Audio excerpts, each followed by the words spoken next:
wabarakatuh. Alhamdulillahirabbil alamin. Asyhadu an la ilaha illallah wa asyhadu anna Muhammadar Rasulullah. Allahumma shalli ala sayyidina Muhammadin wa ala alihi wa sahbihi ajma'in, amma ba'du. Yang kami hormati dosen kita perencanaan kurikulum Bapak Nawawi yang semoga Allah muliakan, amin. Yang saya hormati pula rekan-rekan mahasiswa kelas C semester 4 yang semoga dimudahkan dalam talabul ilminya, amin ya robbal alamin. Puji syukur mari kita panjatkan kepada Allah Subhanahu wa taala. Pada kesempatan kali ini kami di sini akan mendiskusikan hasil kerja kami.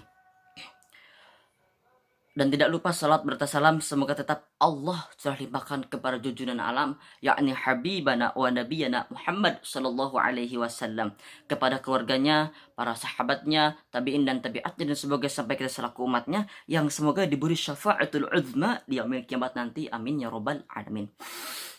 Oke, di sini saya sebelum pada materi saya akan menerangkan susunan acara. Yang pertama adalah pembukaan, yang kedua pemaparan materi, dan yang ketiga adalah penutup. Oke, untuk mengefisiensikan waktu, marilah kita buka diskusi kali dengan pembacaan bismillah bersama-sama. Bismillahirrahmanirrahim. Oke, lanjut kepada acara yang kedua, yaitu pemaparan materi. Sebelum pada pemaparan materi, saya akan memperkenalkan rekan-rekan saya atau rekan pemakalah saya ya. Yang pertama, saya Ridwan Fauzi sebagai moderator sekaligus pemateri yang kedua. Kemudian ada rekan saya Iin Siti Hodijah sebagai pemateri pertama. Rekan saya pula ada Susi Ummu Salamah sebagai pemateri yang terakhir. Oke, tanpa mengurangi rasa hormat kepada pemateri yang pertama, saudari Iin Siti Hodijah, waktu dan tempat kami persilakan. Assalamualaikum warahmatullahi wabarakatuh. Saya di sini sebagai pemateri pertama yang akan membahas tentang bongkar pasang kurikulum di Indonesia. Dalam sejarah pendidikan Indonesia, pelaksanaan kurikulum dan proses perubahan kurikulum sangatlah cepat. Tercatat sebanyak 5 kali perubahan kurikulum pendidikan dasar dan menengah yang berbarengan dengan perubahan strategi belajar mengajar. Proses pergantian tersebut seakan-akan semuanya harus mengikuti apa yang dikehendaki. Bila sudah tidak dikehendaki, maka dibuang dan diganti dengan kurikulum lainnya. Persoalan tersebut menyebabkan bertambahnya pelaksanaan pendidikan sebagai mencerdaskan kehidupan bangsa. Apabila kita semua mengharapkan agar pendidikan dapat ditunaikan dengan berhasil, hal itu akan mengalami kegagalan pada akhirnya. Yang menjadi korban dalam konteks tersebut adalah rakyat dan anak-anak yang sedang mengayom dunia pendidikan, baik yang berada di sekolah tingkat dasar, sekolah menengah pertama, sekolah menengah atas, dan sederajat, termasuk perguruan tinggi. Untuk mengetahui gambaran besar bagaimana perjalanan kurikulum di Indonesia berlangsung, berikut pola pergantian beberapa kurikulum yang dimulai setelah berakhirnya Orde Lama menuju Orde Baru. Yang pertama itu ada kurikulum 1968. Di era Orde Baru ini, kurikulum pendidikan dimulai dengan adanya pendidikan dan kebudayaan atau disebut kurikulum 1968. Nah, kurikulum 1968 ini melahirkan rumusan konteks bagaimana pendidikan harus membentuk manusia Pancasila sejati berdasarkan ketentuan-ketentuan bagaimana yang dikehendaki oleh pembukaan Undang-Undang 1945 dan isi Undang-Undang 1945 itu, pendidikan bertujuan untuk mempertinggi mental, moral, budi pekerti, memperkuat keyakinan beragama, mempertinggi kecerdasan dan keterampilan. Dan yang terakhir yaitu mengembangkan fisik yang kuat dan sehat. Nah, yang kedua itu ada kurikulum 1975. Inti dasar tujuan kurikulum 1975 adalah konsep pendidikan ditentukan dari pusat. Para pengajar tidak perlu berpikir membuat konsep sendiri. Bagaimana pola pengajaran yang baik harus digelar dalam kelas. Namun, kurikulum tersebut tidak begitu lama digunakan, sebab dianggap tidak produktif dalam proses pendidikan yang mencerdaskan sehingga muncul keinginan dari pemerintah pusat untuk menggantikannya dengan kurikulum baru. Hal ini dikarenakan pendidikan perlu diterapkan secara arif dan bijaksana dalam menjawab kebutuhan-kebutuhan sosial. Nah, selanjutnya yang ketiga itu ada kurikulum 1984. Kurikulum 1984 sebagai penyempurnaan kurikulum sebelumnya. Menekankan pada cara belajar siswa aktif untuk meningkatkan mutu pendidikan nasional di Indonesia. Tiap kali ada pergantian kurikulum dengan pendekatannya. Pada tahun 1976, kurikulum 1975 menggantikan kurikulum sebelumnya. Kurikulum ini berorientasi pada tujuan dan menggunakan pendekatan atau PPSI yang dikembangkan melalui satuan pelajaran pada tahun 1984. Kurikulum 1975 diganti dengan kurikulum 1984 yang menggunakan pendekatan keterampilan, proses yang pelaksanaannya menggunakan CBSA atau cara belajar siswa aktif. Khusus untuk pembelajaran bahasa digunakan pendekatan dan untuk mendukung pendekatan ini dimasukkan produk bahasa pragmatik. Dan selanjutnya ada kurikulum 1994. Terdapat ciri-ciri menonjol dari pemberlakuan kurikulum 1994. Di antaranya yaitu pembagian tahapan pelajaran di sekolah dengan sistem caturwulan. Pembelajaran di sekolah lebih menerangkan materi pembelajaran yang cukup padat. Kurikulum 1994 bersifat populis, yaitu yang memperlakukan satu sistem kurikulum untuk semua siswa di seluruh Indonesia. Kurikulum ini bersifat kurikulum inti sehingga daerah yang khusus dapat mengembangkan pengajaran sendiri disesuaikan dengan lingkungan dan kebutuhan masyarakat sekitar. Cukup sekian yang saya jelaskan.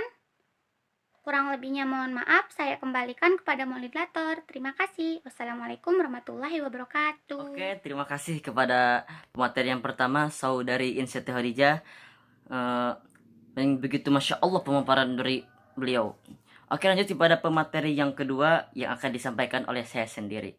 Terima kasih. Assalamualaikum warahmatullahi wabarakatuh. Saya Ridwan Fauzi sebagai pemateri kedua yang akan menjelaskan tentang analisis kurikulum. Oke, baik teman-teman, langsung pada materi. Sebelumnya teman-teman tahu nggak sih apa itu analisis kurikulum? Sebagai calon pendidik pasti harus tahu apa aja Ya, apa saja yang terdapat dalam sistem pendidikan itu. Maka kurikulum ini sesuatu yang penting yang harus ada pada pendidikan. Ya. Jadi saya akan menjelaskan tentang analisis kurikulum. Kurikulum pertama dirancang pada tahun 1968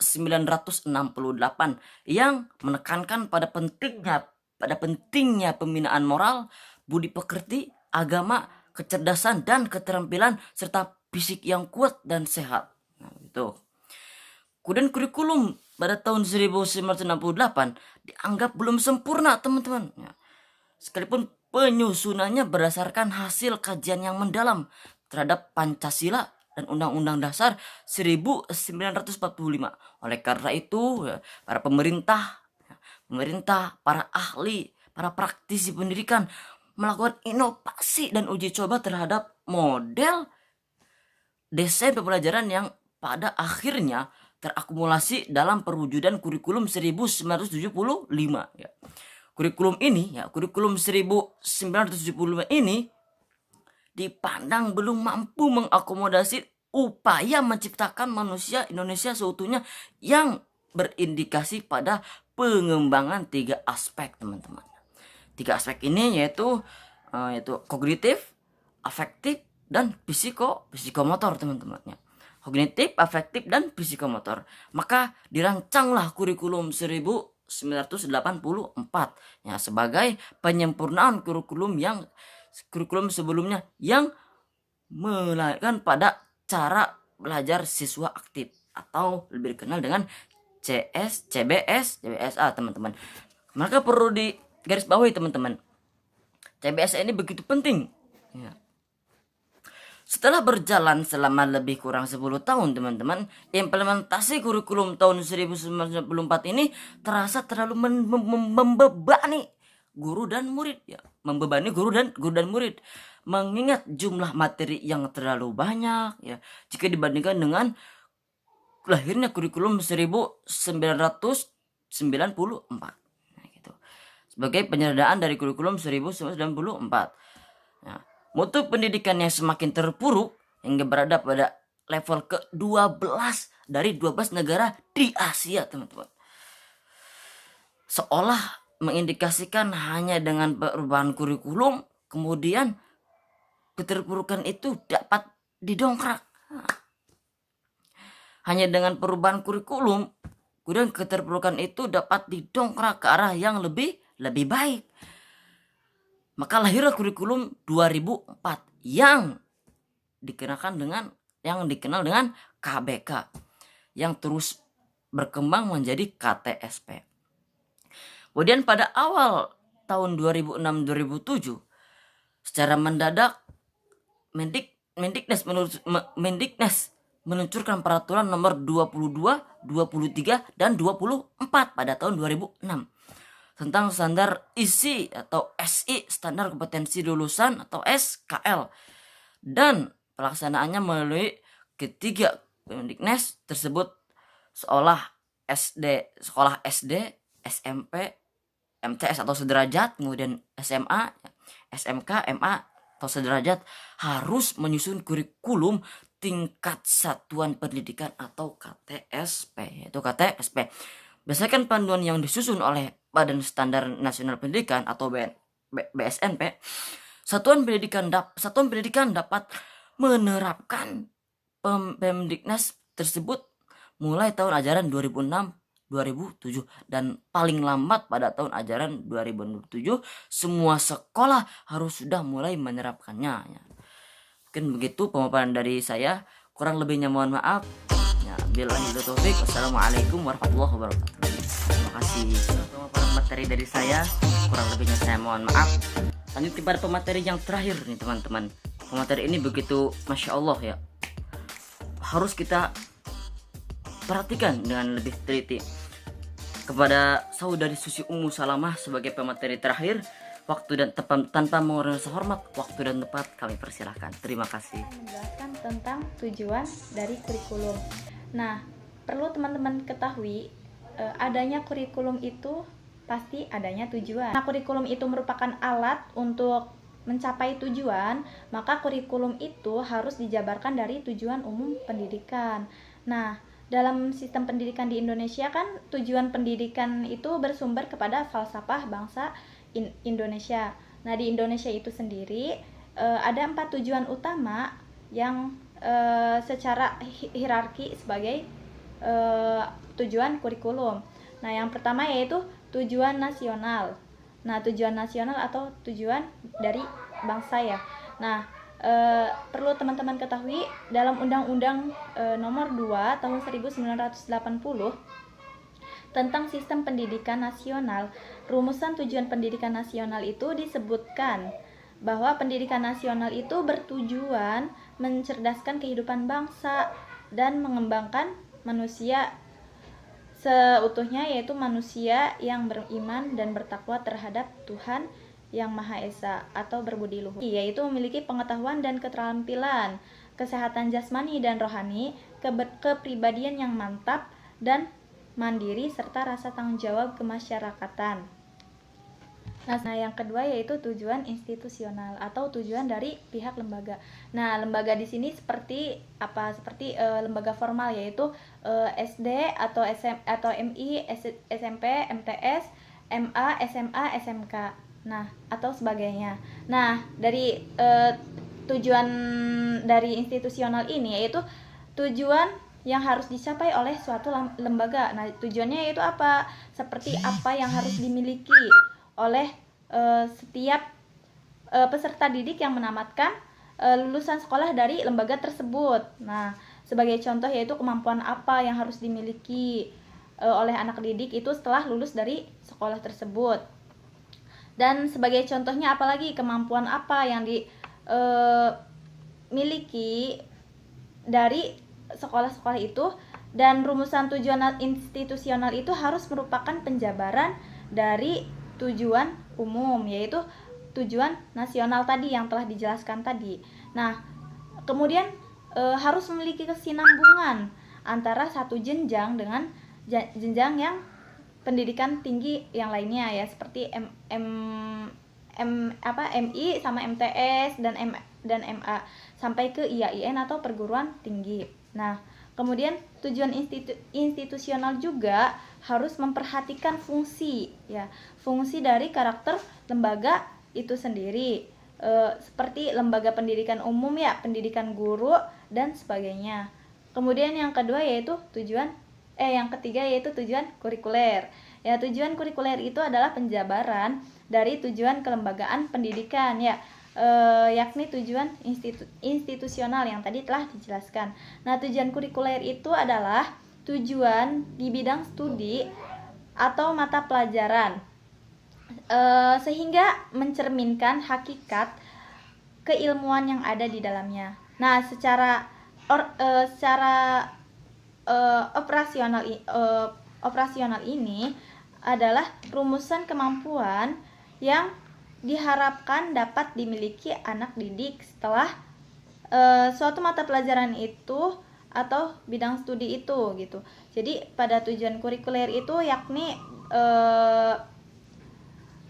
mencerminkan hakikat dari keilmuannya. Jadi setelah itu kan peserta didik itu harus memiliki kemampuan yang dari mata pelajaran atau bidang studi yang telah digeluti tersebut ya. Kemudian yang keempat yaitu ada tujuan instruksional ya. Tujuan instruksional itu dijabarkan dari tujuan kurikuler. Tujuan jenis nih, tujuan dari ada dua jenis tujuan institusional itu ya, yaitu tujuan instruksional umum dan tujuan instruksional khusus. Nah, perbedaannya dari kedua tujuan tersebut yaitu terletak dalam hal kemampuan yang diharapkan dan dikuasai anak didik. Nah, pada TIU atau tadi tujuan instruksional umum ya, itu sifatnya itu lebih khusus dan mendalam. Nah, sedangkan TIK atau tujuan instruksional khusus itu lebih terbatas dan harus dapat diukur pada saat berlangsungnya proses belajar mengajar. Dengan demikian, TIK itu harus lebih operasional dan mudah dilakukan pengukurannya. Nah, mungkin hanya itu ya pemaparan dari saya, pemakalan ketiga tentang tujuan dari kurikulum. Sebelumnya mohon maaf. Wassalamualaikum warahmatullahi Terima wabarakatuh. kasih kepada pemateri yang terakhir, pemateri kepada Susi Ummu Salamah. Terima kasih atas pemaparannya. Pemateri tersebut sebagai penutupan dari diskusi kali ini, dapat disimpulkan bahwasanya proses pendidikan dalam kegiatan pembelajaran atau dalam kelas akan bisa belajar dengan lancar, kondusif, interaktif jika dilandasi oleh dasar kurikulum yang baik dan benar. Betul? Ya. Pendidikan bisa dijalankan dengan baik ketika kurikulum menjadi penyangga utama. Betul? Ya. Penyangga utama dalam proses belajar mengajar. Kurikulum mengandung sekian banyak unsur konstruktif agar pembelajaran dapat dilaksanakan secara optimal. Banyak sekali pendapat yang menyatakan bahwa jantung pendidikan berada pada kurikulumnya. Baik buruknya pendidikan ditentukan oleh kurikulum juga. Apakah mampu membangun kesadaran kita terhadap peserta didik atau tidak? Tujuan kurikulum sendiri terdiri dari tujuan nasional, tujuan internasional, tujuan nasional, tujuan institusional, tujuan kurikuler, dan tujuan instruksional yang sudah diberikan oleh pemateri terakhir. Kelompok kami undur diri. Mohon maaf apabila kata-kata yang tidak enak didengar oleh saudara. Kami mohon maaf dengan sebesar-besarnya. Billahi hidayah wa taufik. Assalamualaikum warahmatullahi wabarakatuh.